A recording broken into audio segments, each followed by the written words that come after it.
பங்குனி மாசம் நல்ல இளவேணிற் காலம் பழனிக்கு வந்தா உன் தெய்வீக யோகம் பழனிக்கு வந்தா உன் தெய்வீக யோகம் உத்திர நாளில் உன் உற்சவ திருத்தேரில் சிங்காரமாக உன் அலங்காரம் கண்டே அலங்காரம் காண நான் ஆனந்தமானே கைலாசன் மகராசா உன் வாசல் வந்தேனே குளிரான பன்னீரால் அபிஷேகம் கண்டேனே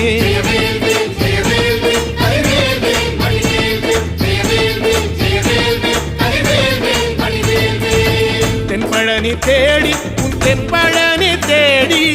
திருநீரு பூசி நான் ஓடோடி வந்தேன் திருநீரு பூசி நான் ஓடோடி வந்தேன்